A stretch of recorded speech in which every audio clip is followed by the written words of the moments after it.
Visible with liberty and justice for all. Before we begin the hearing, I want to thank Attorney, Member Chatfield, for complying with the requirements for her to participate and deliberate on matters that are before the board this evening.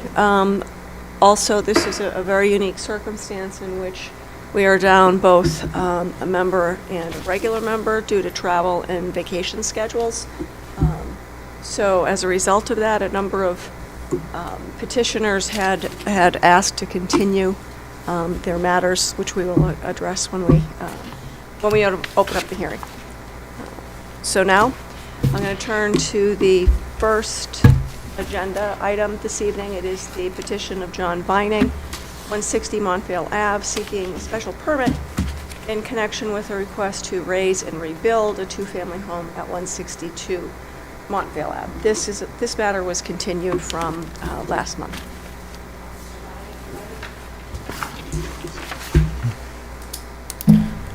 Hi, everybody. Let me just take a moment to just do a brief summary.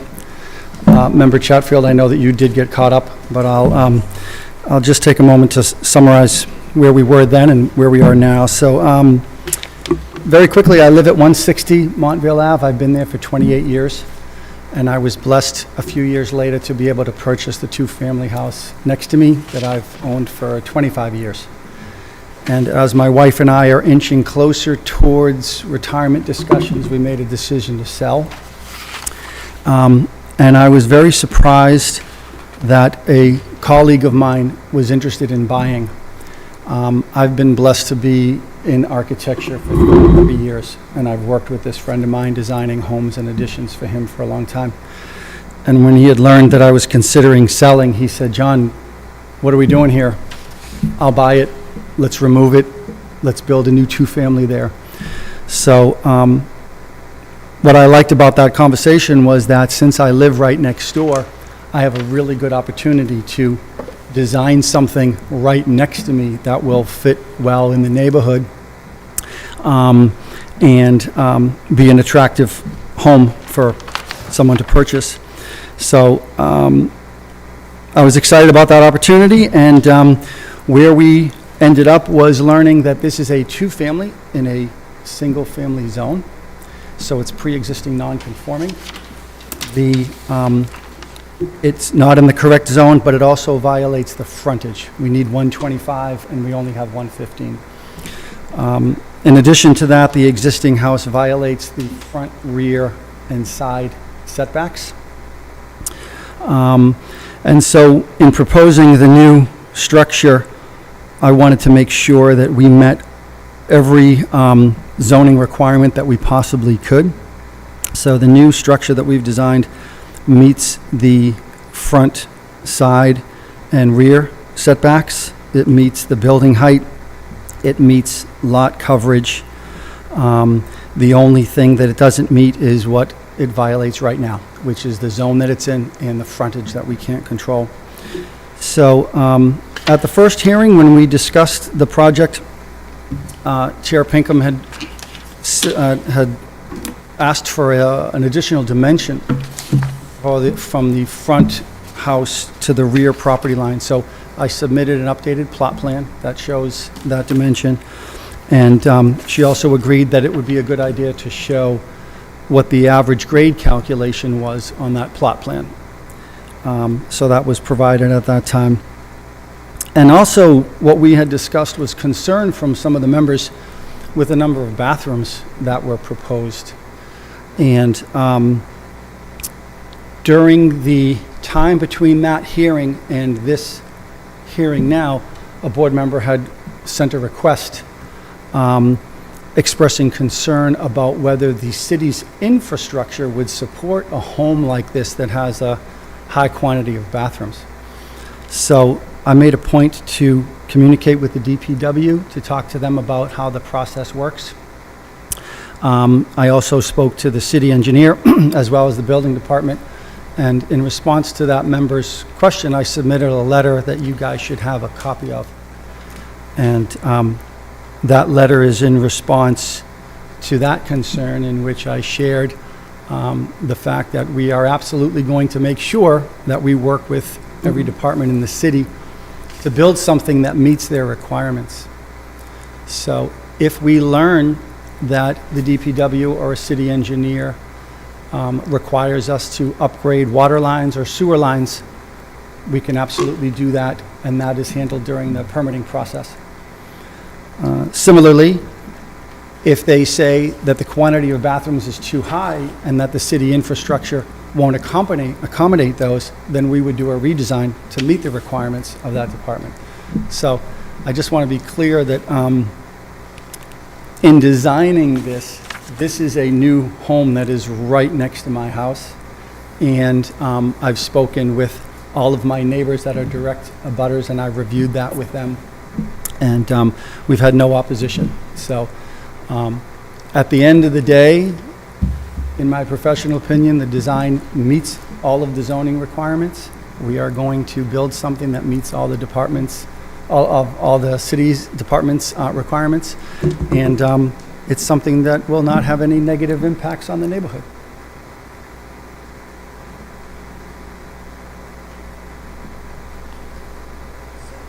Mr. Vining, I asked you for a specific measurement. Yes. You did not provide that measurement. You gave me a different measurement that I had not asked for. I can explain that. I'm not sure you can explain why you didn't give me a measurement that I specifically asked for, particularly as the measurement that I asked for was the closest point on the property line to the proposed structure. You had asked for the dimension from the front structure to the rear property line. No, I identified a specific rear property line. Okay? Remember, we talked about the two little, where the jogs are? Yes.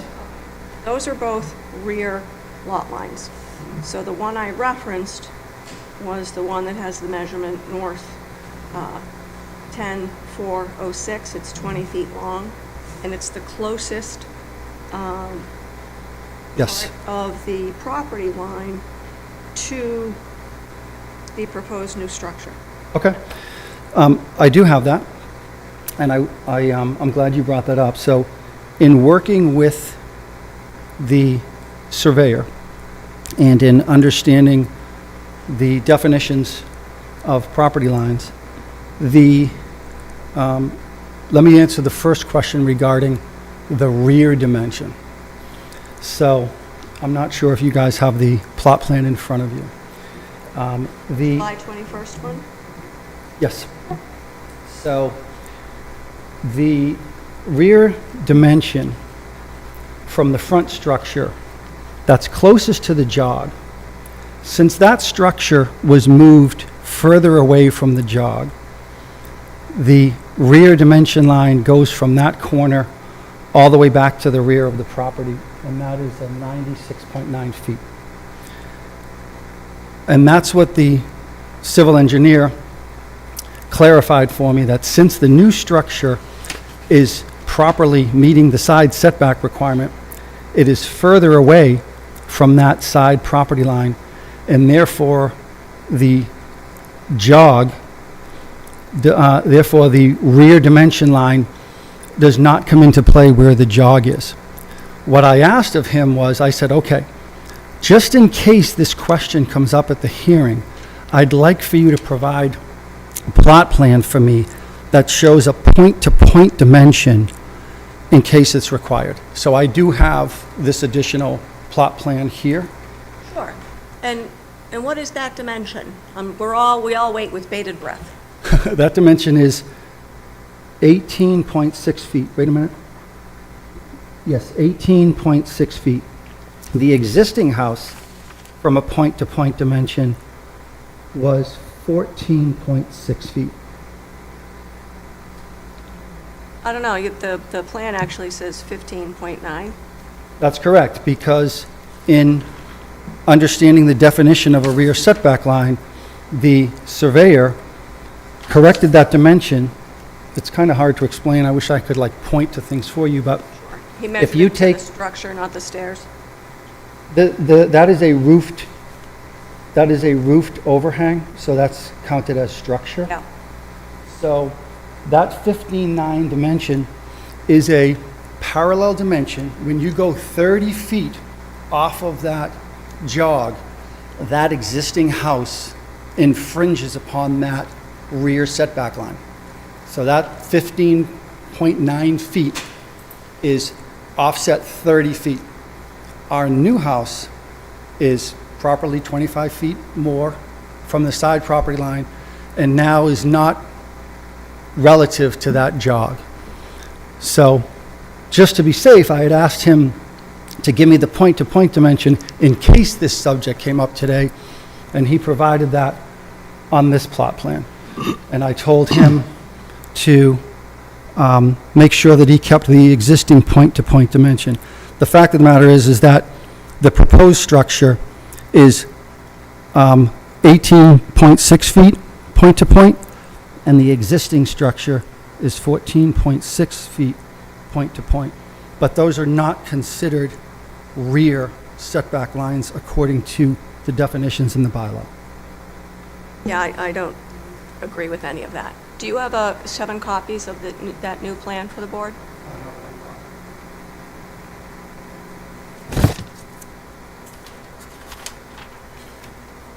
I can make copies quickly if you'd like. How big, is that an 11 by 18? It's 11 by 17, but this portion can be 8.5 by 11. The rest is the table. So, I must say I'm extremely frustrated that I asked you for this information 3 weeks ago. You purposefully decided to not submit it to the board until I asked a second time, and now we're going to delay the hearing so that we can go make copies of what you should have submitted. I apologize. I believe that you were asking me, I must have misinterpreted your question. In my notes, I wrote down that you wanted the dimension from the front house to the rear property line. I didn't realize that you mentioned point to point. So I apologize for that. I ask for a motion for a brief adjournment so that we can get copies. I'll move. Second. All in favor? All right, we're going to adjourn. Thank you.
Okay, so we now have a plot plan that's dated July 17th, 2025. That's correct.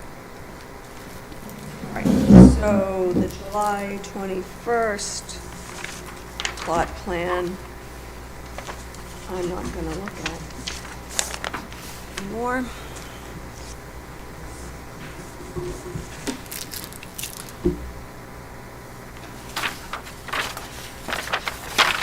All right, and so, Madam Chair, could you make a motion to return the regular order? of thank you business, very please? much, I appreciate that, Mr. Move. Clerk. Second. All in favor?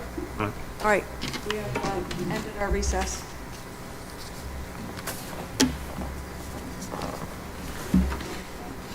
Thank you. Okay, so now you want the board to rely on the July 17th, 2025 one as the plan of record?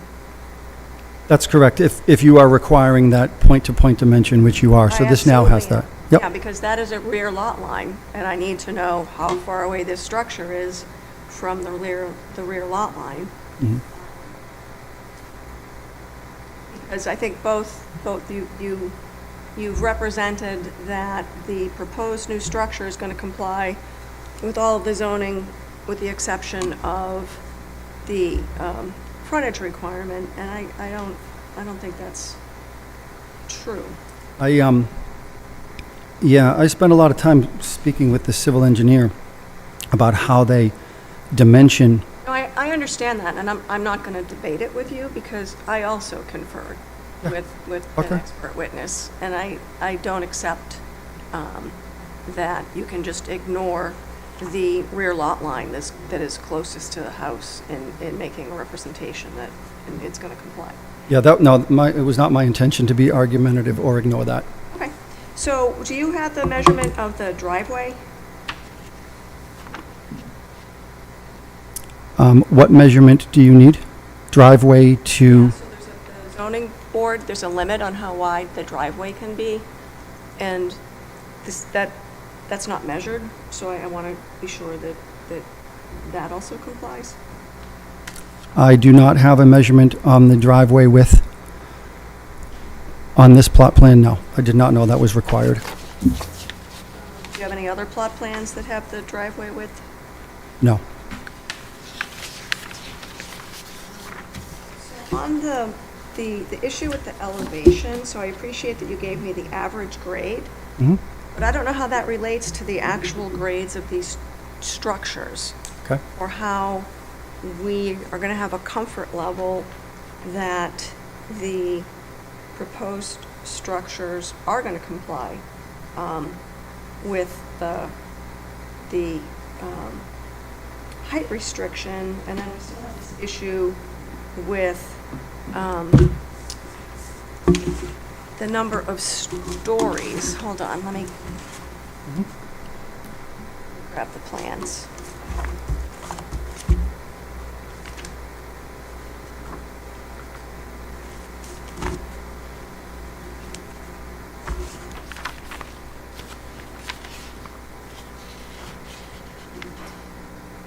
So do you have any information that gives the average grade as to the structures themselves? So on the drawings that I had provided, we being the civil engineer and myself, based on the existing grades, were able to determine that the average grade of the new structures will be at roughly 111 feet. And then when we do the math from the average grade to the median roof line to measure the building height, those dimensions of the front structure, we are under the 35-foot height restriction, and the rear structure is also underneath that, less than that 35-foot height restriction. I had learned from the surveyor, after you had asked for the average grade, that they require the average grade be calculated keeping the existing house in mind prior to renovation. So the average grade is actually 8 feet higher than what the new average grade will become after the structure. So if you're factoring in the average grade to be based on the existing house, we are well under the height, the 35-foot height limit. So you're saying the existing structure has an average grade that's going to be 8 feet higher than the proposed structure at the front?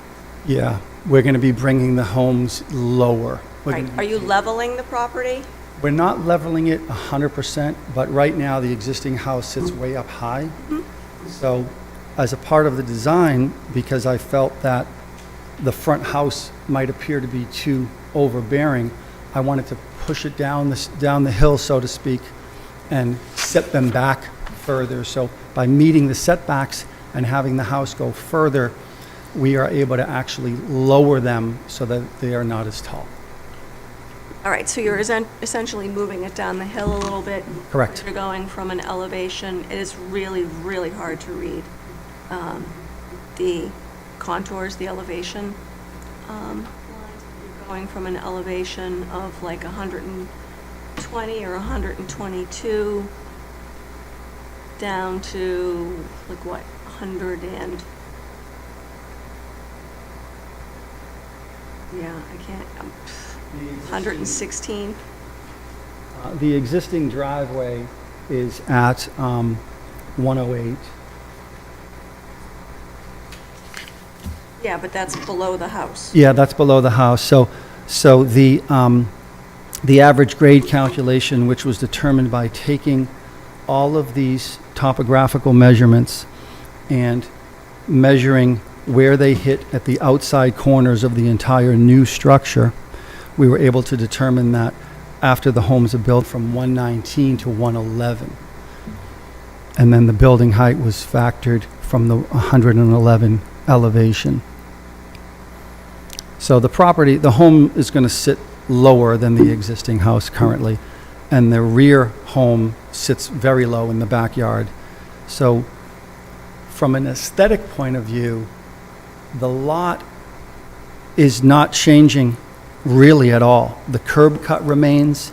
The extent of the driveway is similar to what exists now. It's just that the house will be actually pushed back further from the street and pushed down the hill a little bit further, and it will sit lower to so it's not so overbearing. Are you going to bring in any fill? No.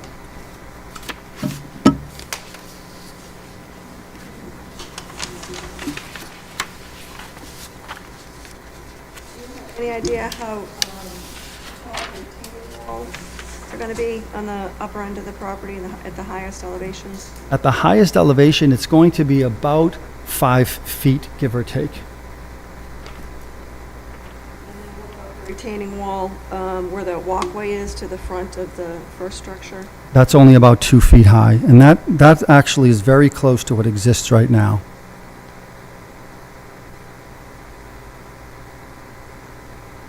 So the reason I ask is because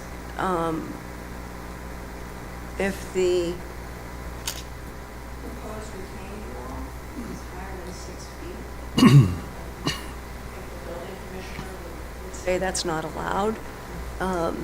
And I believe the building commissioner has a pretty consistent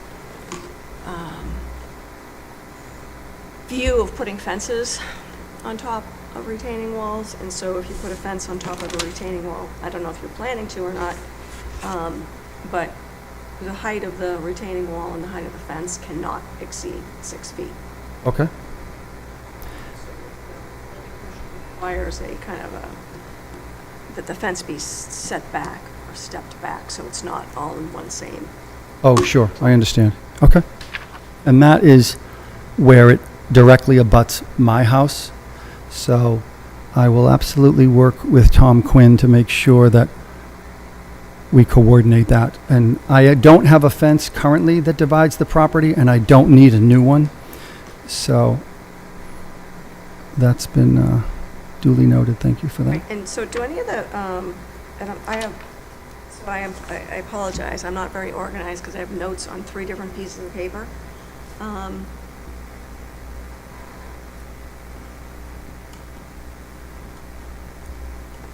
Do you have Going back to the average elevations, do you have any of those calculations?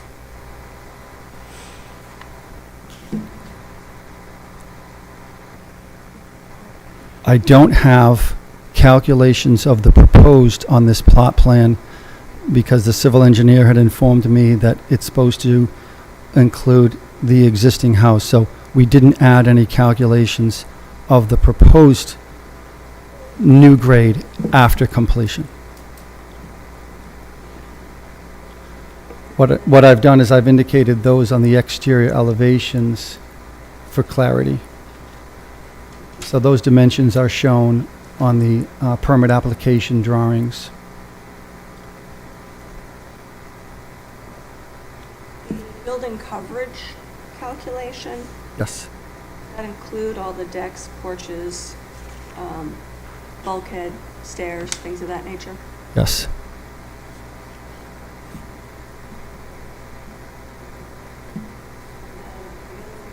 Follow up on that we talked about last month is I have a concern that these are 4-story structures because I have no idea what the heights are of the basement. And I, of course, didn't bring my code book with me tonight, but the definition of story depends on the kind of average measurements above grade in the basement. Correct. That's correct. So based on the average grade, we are allowed to have a 2.5 story. And from that average grade calculation, the median roof height cannot exceed 35 feet. So with our average grade determined of 111 feet, we are less than that. The front house is at roughly 31.5 feet, and the rear house is at roughly 23.5 feet above the average grade. So they do meet the definition of 2.5 story. Your question regarding basement,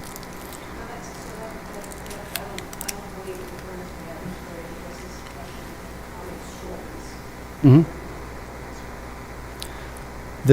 We are allowed 2.5 stories. Yeah.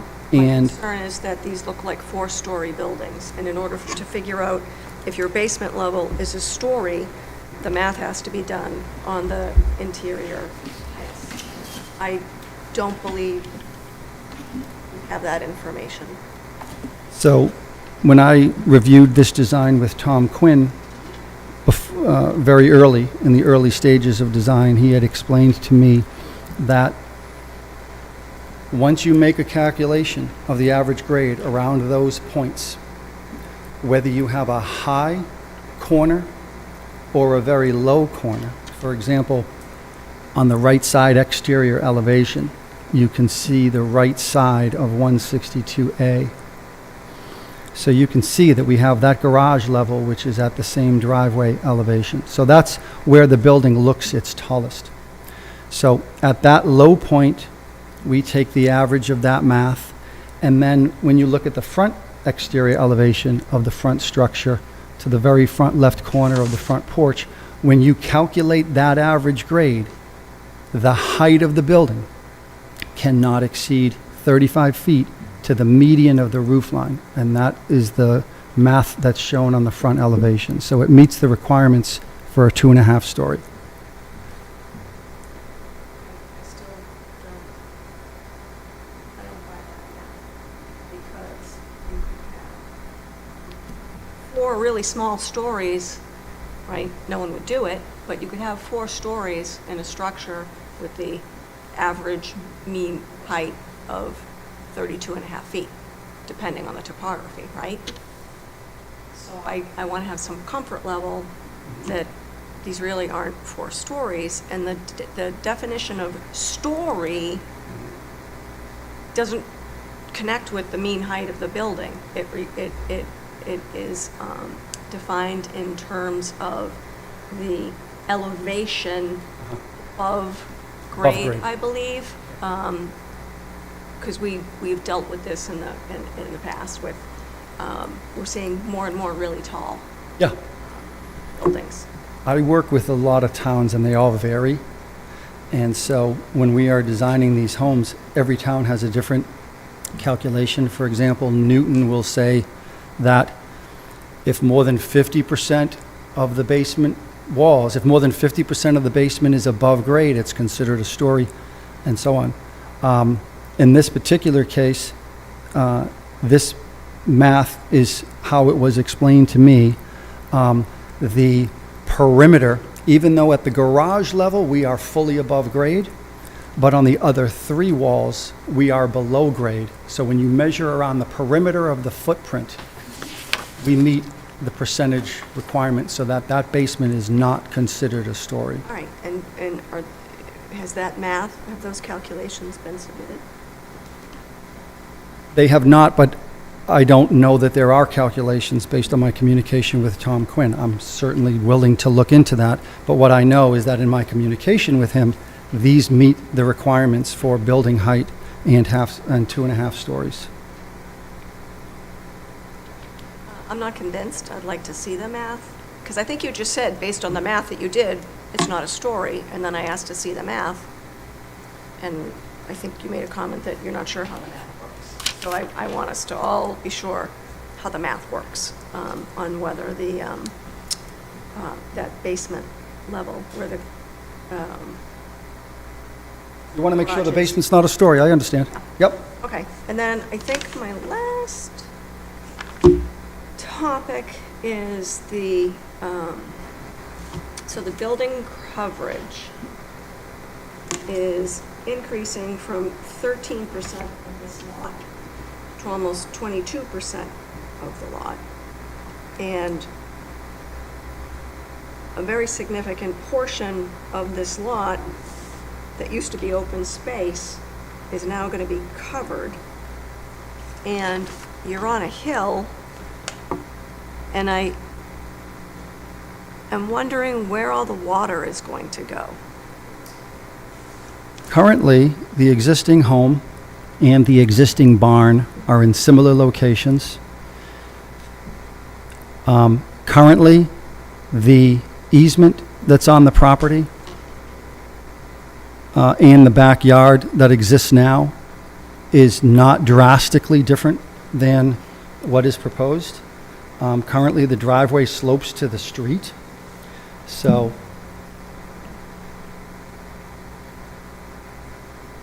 I don't expect that floodwaters are going to be traveling down there much different than what exists now. It does slope towards the street, so that's where the water runs off now. It's a good question, but we can absolutely make sure that our gutter lines and everything slopes towards the driveway, which then tapers to the street. The existing rear yard is going to remain the same. It's flat and going to remain the same that it is now. So if there is a situation where we're working with the city engineer and they say that we're concerned about water runoff and they require us to put in dry wells, then we would certainly meet the requirements of the engineer. I can tell you that the DPW superintendent is concerned about water runoff. Sure.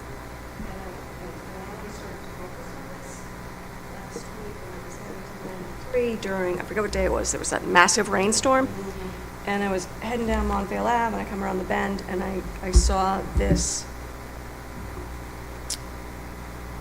I don't know what the right word, plume. I saw this plume of water, wasn't being caught by the catch basin that's on the other side of the street from you. The water was coming down Montvale Ave with such force, apparently, that it goes right over the catch basin. And there was this triangular-shaped plume heading to your side of Montvale, but a little bit down the hill. So that made me wonder, because this is not the first petition that we've got to put a significantly larger structure on a lot that's on a steep hill. Sure. I'm surprised that there aren't more neighbors here saying, wait a minute, I don't want the water runoff coming in my yard, because that's what we've had with other petitions. And the fact that this is on Montvale Ave, concerns me because it's a very steep road, it's very heavily traveled. The DPW already pays extra attention to Montvale, apparently at the request of the police department, to make sure that it's salted appropriately to, avoid accidents. So, I actually, I'm sorry to interrupt you. I actually just remembered, I'm not sure how many of you were around when the development was done directly behind me from Tom Lee. yep, When people mention that name, there's a lot of reactions to that name. When he built that development, behind all of my neighbors that are parallel to Montvale Ave, he built a Cultex system that runs behind all of their homes. And then it actually is in the ground belonging to the yellow house at the bottom of the hill. So all of these properties, mine included, actually drain into that little culvert that runs under, behind all of the Cape houses, all the identical Cape houses that are on the way down the hill. So all that water runoff collects between all of those homes until it gets to the Cultex system at the bottom of the hill. So I'd forgotten about that, and as you were mentioning it, I have my map here that I can share with you. I could highlight that for you. So on the aerial, on the assessor's map. it's the assessor's map. Yeah. I think that's the assessor's map. This is a large scale map that I might. Well, the map I have, the last house on it is number 172 Montvale Ave, so I don't have any visual as to anything further down the street. That's Again, correct. I mean, That's that- correct. That's correct. Yeah, that's That also the kind of raises the question, is if that system was designed for, a particular number of houses. but that's really where the water goes. Sure. Because you brought that up to me for the first time now, so I'm kind of wondering. Yeah, well, I'm wondering too, can yeah. that system handle any, because it wasn't designed presumably with your house in mind, but Sure. I don't know. But I want to be sure that, we all have our driveways slope to the street, right? That's why we have the storm drain systems right there. But it seems to me that this is going to be a significantly larger amount of runoff because you're going to have this, structure. Yeah, there's more roof. Area. There's more roofs. Yeah, no doubt about it. So I have some concerns about that. But I am going to stop talking because I'm sure other people have lots of questions. So, anyone else has anything you want to say or ask? Did all my questions, so I'm good.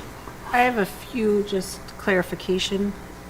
So we were talking about the elevation, and I see on the your application drawings, we have the front exterior elevation, but we don't have what the right side exterior elevation is going to be on those renderings.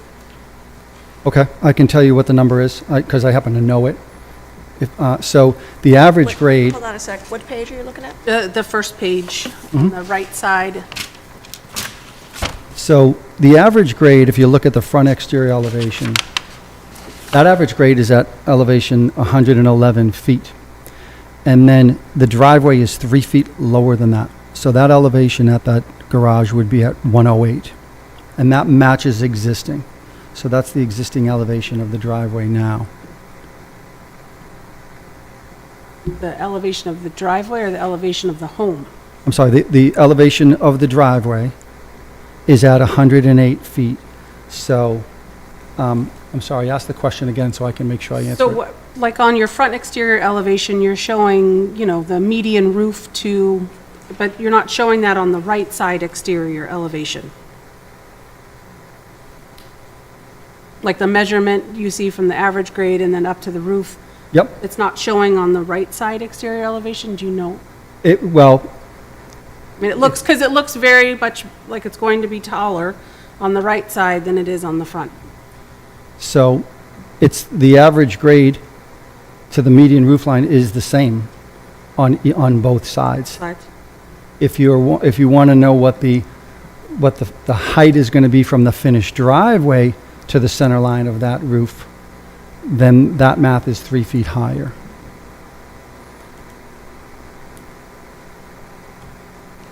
The average, to directly answer your question, the roof height to the median roof height on the right side is the same as the left side, because it's taken from that average grade.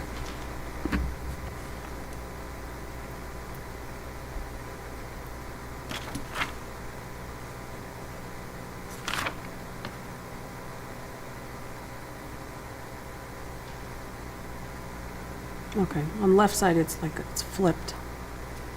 A's on the right and then B's on the left, okay. And those the garage, proposed garage, is that 2-car garage for each unit? Yes.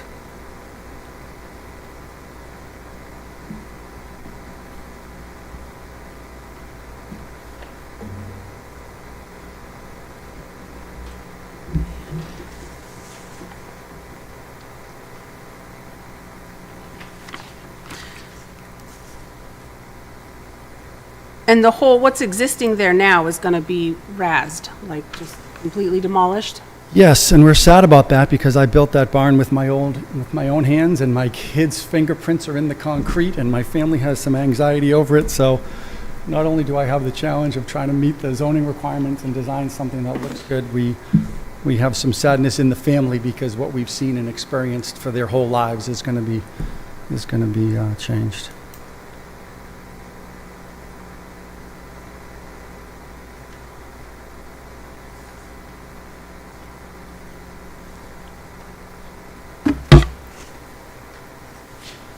Any other questions or comments?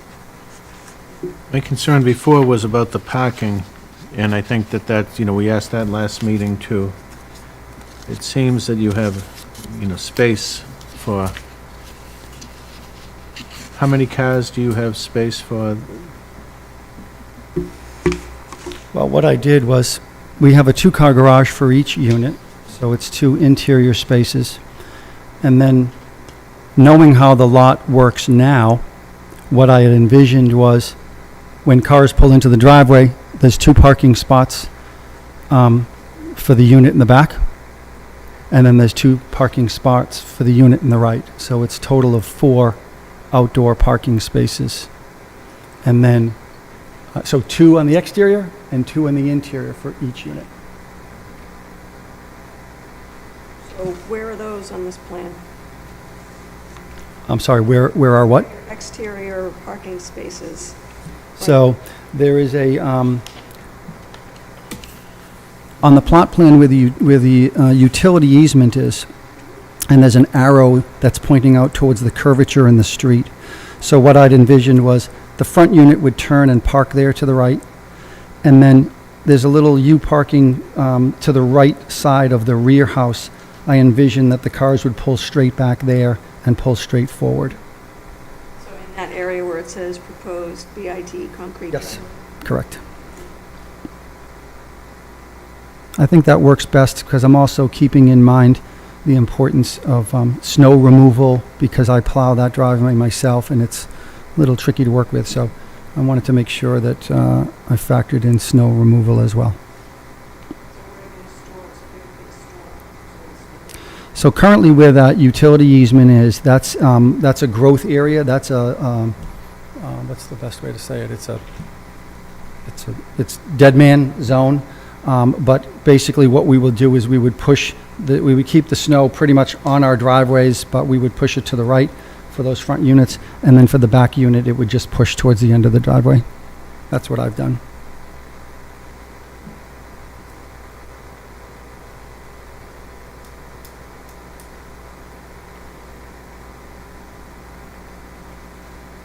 Just a quick follow-up question. So you said with a proposed concrete driveway, is that what that says? Yes, bituminous concrete, yeah. So how many cars fit in that area? Just 2 cars side by side. And where are the other 2?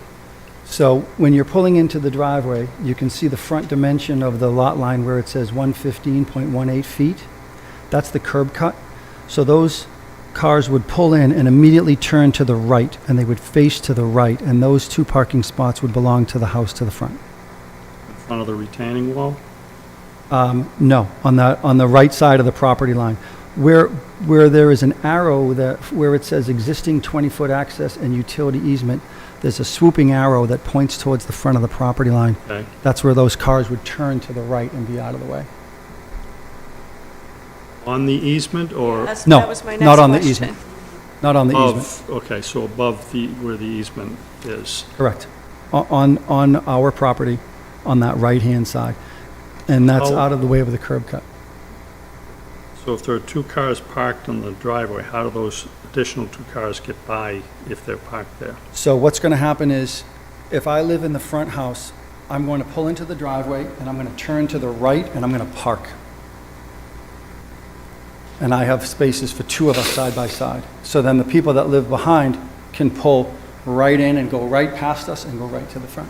All right, so I also, I think, misunderstood where the outdoor parking was going to be. I thought they were going to be parked on that, talking about where the little squiggly arrow is. Mhm. I thought the cars were going to be parked there, and I'm like, wait a minute, is that part of the easement or not?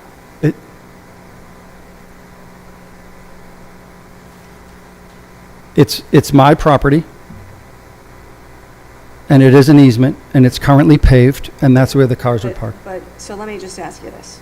Mhm. You propose the outdoor parking for the front building, 162A, is going to be on the easement, or it's going to be over closer to the retaining wall? There's options for either way, depending upon the occupant. There's space for both. But how can you park vehicles on the, well, I don't know what the easement provides, but typically, Mhm. you're supposed to keep easements. Do you have a copy of that easement?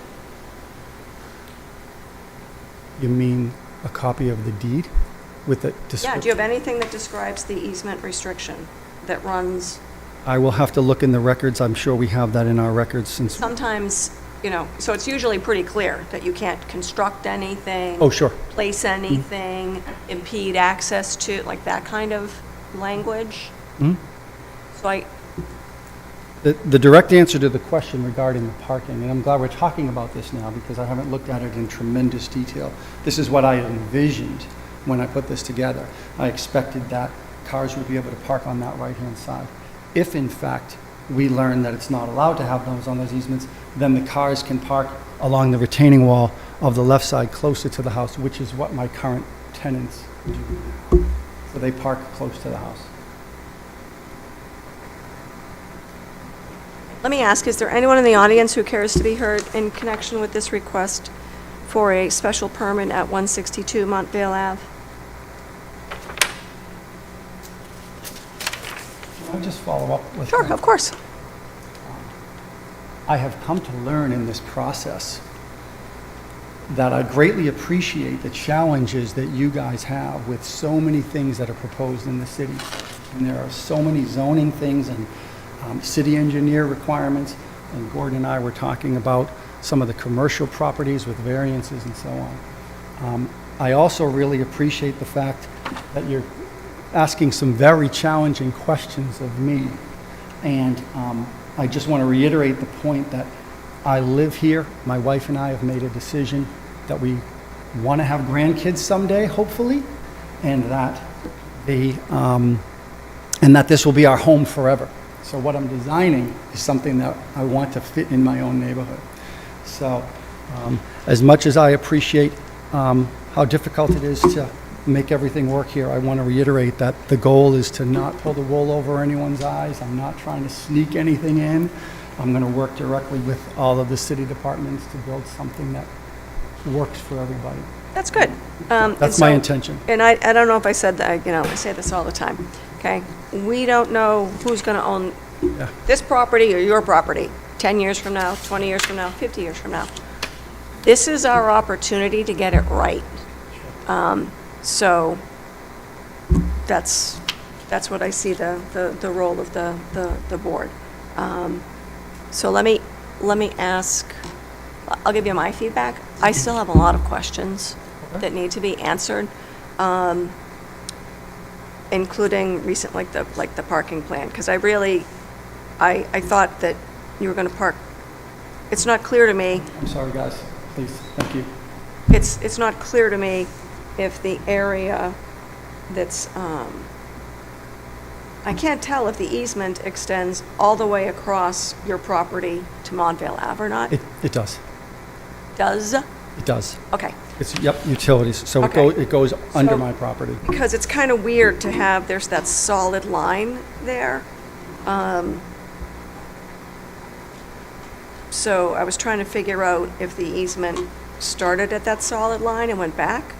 But yeah, I don't know if you can, so I want to know what the easement provides in terms of usage, I Mhm. guess is what I'll use, on the easement. And this is a utility easement. Is it for the benefit of the city? Is it for the benefit of the development on, is it Wood Hill? Yeah, so those are that goes to Woods Hill Estates. So that easement feeds that cul-de-sac behind me. I'm not sure what the actual utilities are, but that's what that is, Okay. underground. Right. So I have questions about whether this is a 4-story building, 3.5-story building, or 2.5-story building. It would really be helpful for me to, so, and I understand you have the measurements and you've answered the questions. It would be really helpful to me to see more measurements on the plan in terms of the average grade. I am concerned about drainage. So water is always referred to kind of as the common enemy. And I don't really think it's appropriate that if the changes you want to make on the property increase the amount of runoff for the property, that the people who live downstream from you, as it were, should have to deal with it. And so we have had other, the last time we had a very large structure on a very steep hill that had a lot of neighbor concern. We wanted to see a drainage system so that you're not making their issues any worse. And I'm not casting aspersions. I also want to make sure that, you know, we don't like quadruple the amount of water flow that's being fed out onto Montvale Ave. Because I saw with my own eyes how the drains on Montvale Ave they can't handle the big storms because the road is so steep and it's got that curve. And I feel like there was one other thing. Driveway, the measurement. Yeah, of the driveway. that should be pretty easy. We just need to confirm, I think it's 40 feet is the maximum, so shame on me if I didn't confirm that, your driveway doesn't exceed the maximum width. And again, let me just look, because I had a Did few you different. also? Pardon? Did you also have a question to confirm the official number of stories? Or- Yeah, Yep. I think I just went over that. And I do apologize, because I have notes on multiple pieces of paper.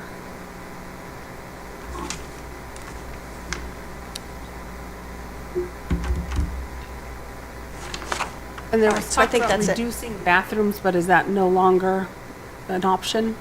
I'm sorry? There was talk of reducing the number of bathrooms. Is that no longer an option? You're going to keep the bathrooms the way that it is?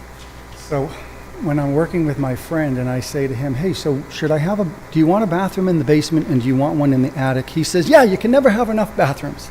So that's what I designed because he's going to be buying it. So the direct answer to the question is we are open-minded to reducing the number of bathrooms. If the city engineer or the DPW department says, listen, that's too great on our infrastructure. If you can reduce those, so the direct answer is that, yes, we are open to doing that as long as we work with DPW and the engineer. So you're developing this with a friend, and then you're selling it to the friend after it's all said and done? That's correct. He has a team, he has a contractor, they're going to Okay. be applying for the building permit based on this. Okay, It's all going to be reviewed from the building department and then go to each individual department during that permitting process. okay. But you'll be on title the whole entire time? Oh, yes. Yeah, the sale is contingent upon getting a building permit, so there's a lot of pressure on me Yeah, to get this right. In regards to the question about the drainage, I absolutely want to make sure that we don't cause havoc by having water run off on the street. I'm wondering I know that the city engineer already confirmed that once we apply for a building permit, they will evaluate the property. But I can't apply for the building permit until we have a special permit. So I'm wondering if we can make the special permit contingent upon that we will meet the requirement of the city engineer in regards to water runoff. And if the city engineer requires that we put in dry wells on the property as a part of getting a building permit, then absolutely, we would meet their requirements.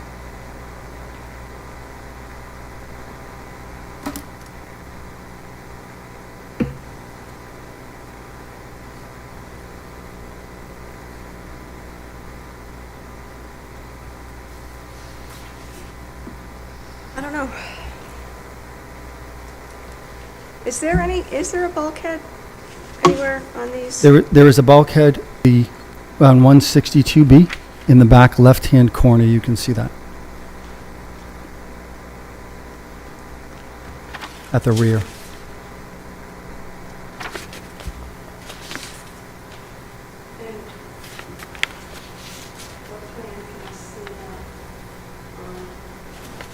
Oh, right here. I numbered it page number 3.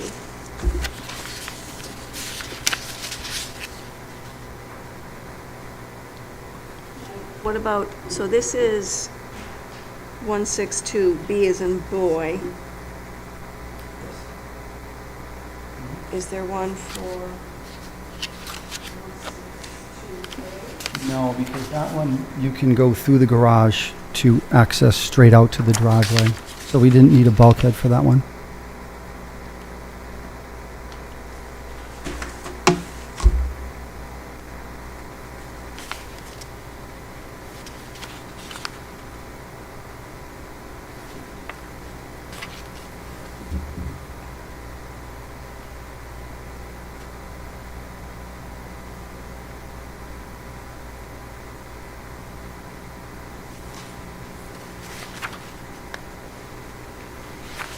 And the garage at 162A,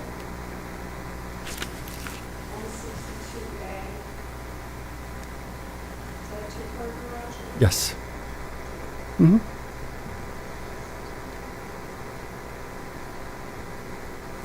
So it's what, like 20 by 20? I can tell you exactly.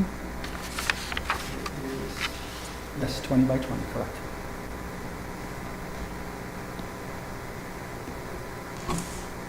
All right, thank you.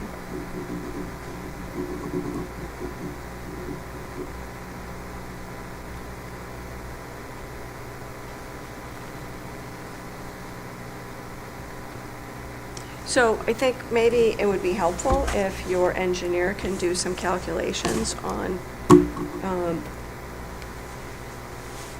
the water runoff.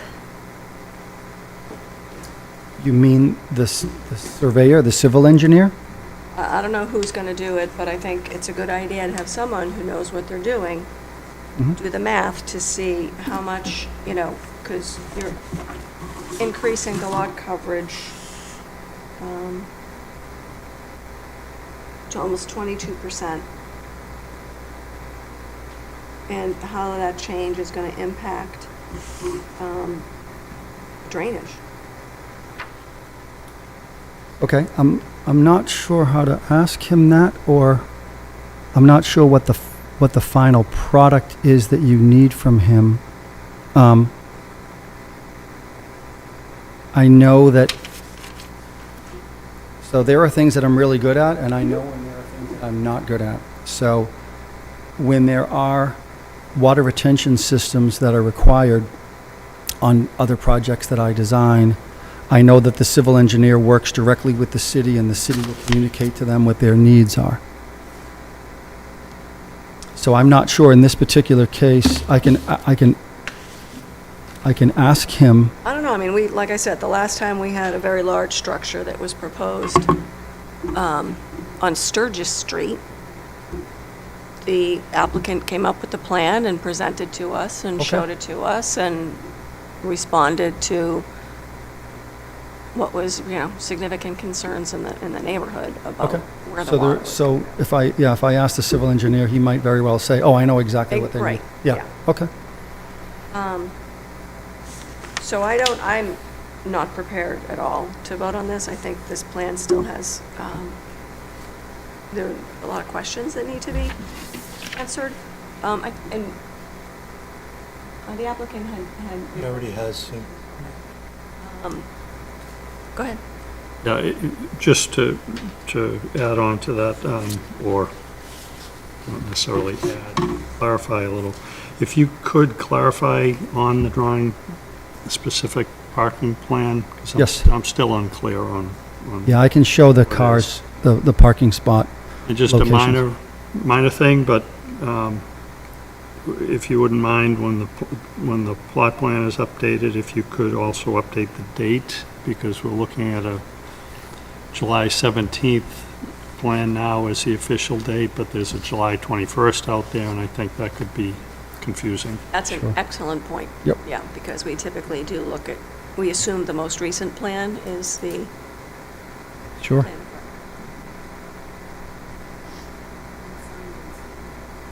Signed and sealed.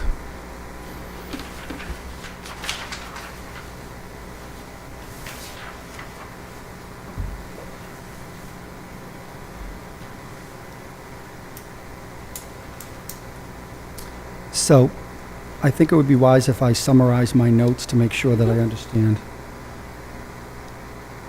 These are the 4 items that I need to provide you next time. The mathematical calculations that prove the number of stories in some way, shape, or form. We need to show that it's not a 4-story house. That was one of the first things that you said, right? Secondly, is some type of drainage plan that that I'm not 100% familiar with, but I will communicate with my civil engineer so that he can produce some type of chart that might demonstrate the amount of water runoff from the existing house to the proposed. I think that's really what it comes down to. If he can calculate that the water runoff based on the existing structures is X, and now the water runoff on the new structures is this. And Yeah, then- where is it all going to go? yeah, where's it going to go? So, and I guess I could ask him to communicate with the city engineer to see if he might have to, because the city engineer might say that once you exceed a certain volume, you need a certain type of system. So I believe that those 2 entities are going to have to speak to each other, the civil engineer and the city engineer, to make sure that he shows calculations that meet the city's requirements. I think that's a pretty good summary there. And then you've asked for a measurement on the plot plan for the driveway width. And I believe you're talking about where it meets at the end of the street. We have an existing curb cut. And I will double check the zoning requirement to make sure that it doesn't violate driveway width. And then Member Ryan has asked to have the cars shown on the plot plan so we can clearly see where they're planning on parking. Right, and if you're going to park them on the easement, then It needs to be- need to document that that Sure. doesn't violate the terms of the easement.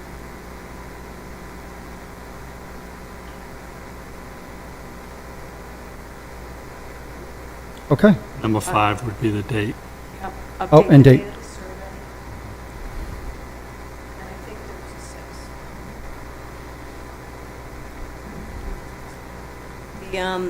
The average grade, you told me you have the average grade calculations for the structures. It would be helpful if those are like somewhere on the plan. On the plot plan. Yep, for the proposed, right. Okay, yeah, good one, okay. Got it.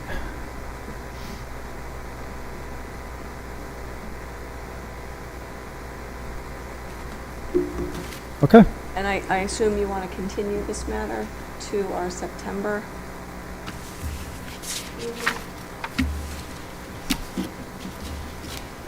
How does the board wish to proceed with the request for the continuance? Move that we continue to the next meeting?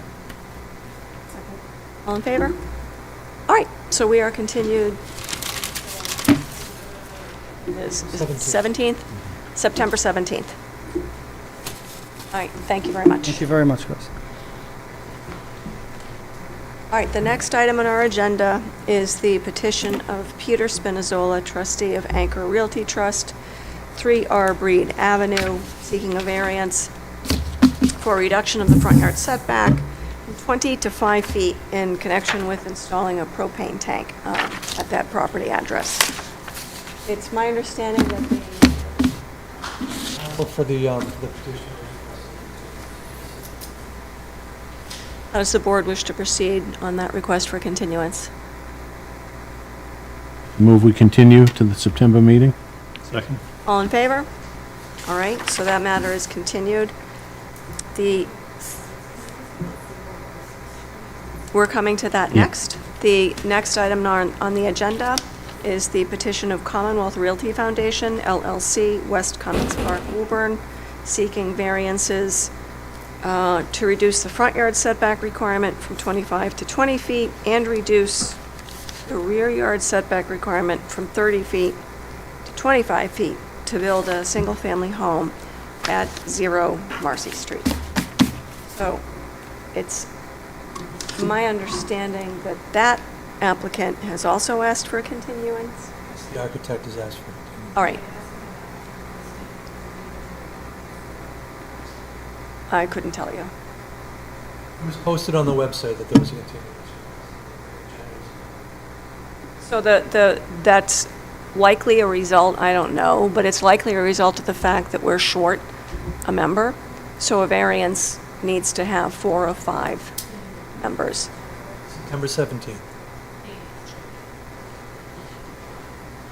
And in addition, on the 0 Marcy Street, we received a letter from Kim Barrows, who indicated that she could not attend the hearing this evening, so I'm going to accept this letter into the record.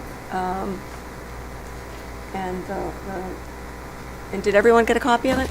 Yes. Okay, all right, so that is now part of the record on the 0 Marcy Street variance request, which, and let me ask, how does the board wish to proceed in connection with, did I do that already? I'm losing my mind. The 0 Marcy Street request for a continuance.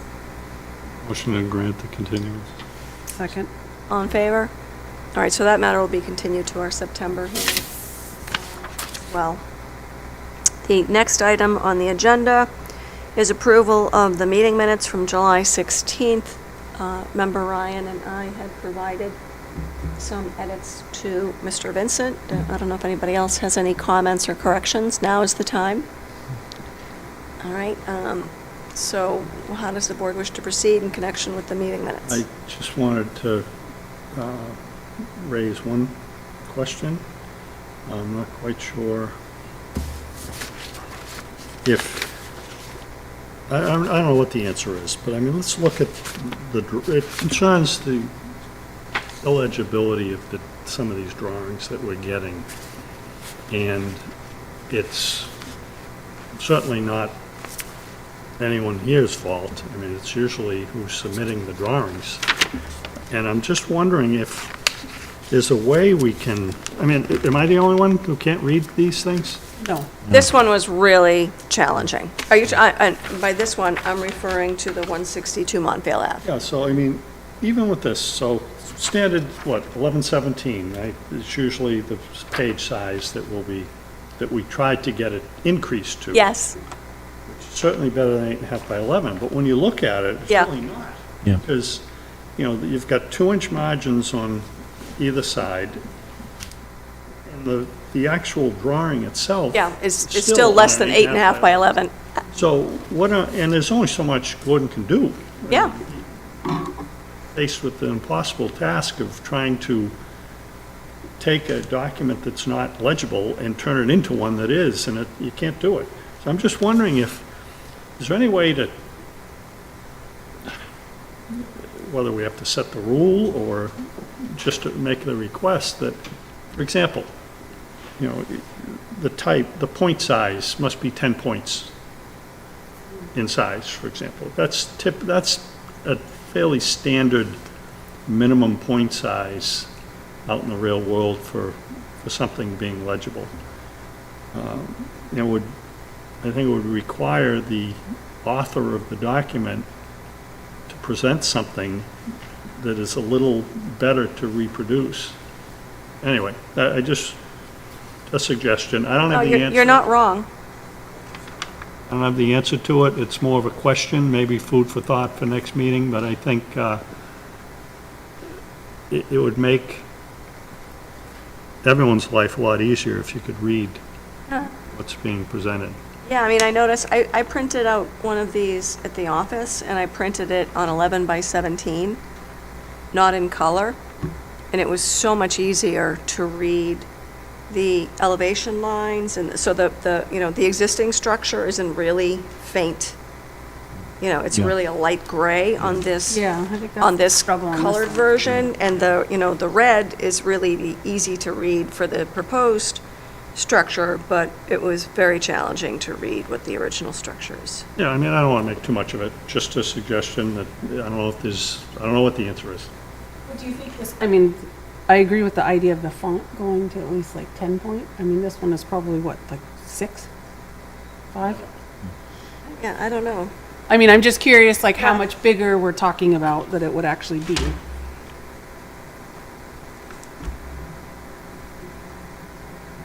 Well, why I don't don't think we, it can be, I don't think we can put it on Gordon to have to blow it up. No, I agree. I mean, whoever's submitting the documents, say, Yeah. hey, look, Yeah.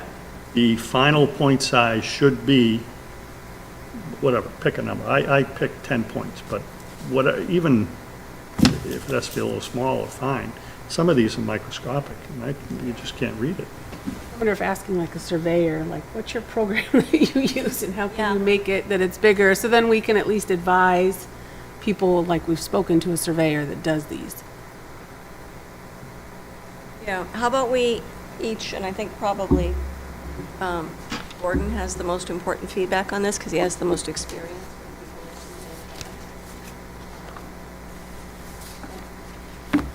I have to imagine the city council faces the same issues, unless they have different requirements. The city council, my concern is sending petitioners back over and over again to an engineer there's some engineers they're, without singling anybody out, Mr. Farrell's are very easy to read. Yep. One that Mr. Vining provided, well, some others are not. I guess I'm just gonna have to be the arbiter of what is able to read, but I'm wary of sending people back Oh, yeah, no, to have these revised because they can run into hundreds, if not thousands of dollars. And I don't want to make Yeah, extra work for people. That's the last thing I want to. oh, I understand. But this is, I mean, and I agree with you, Jack, Member Ryan, that the light gray, whatever font that is difficult to read. I'm just gonna have to be more diligent, I guess.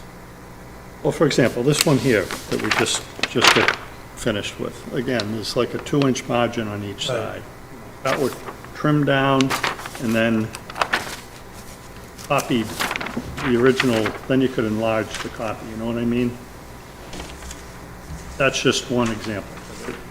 You probably get all kinds of submissions that, And on the other hand, when you get the large size ones. that- Right, the Yeah. large ones are so big Yeah, and it's- ungainly, it's- right, and that's they're- why they're hard to we, fold and get in the that's why packet. we said, you know, Yeah. this size should be good, but it doesn't always. yeah, it's not a big deal. I know, I understand, it's this, I understand where you're coming from. I'll try and be more diligent about it. Yeah, I mean, if I can't read it, then certainly no one else can read it, so.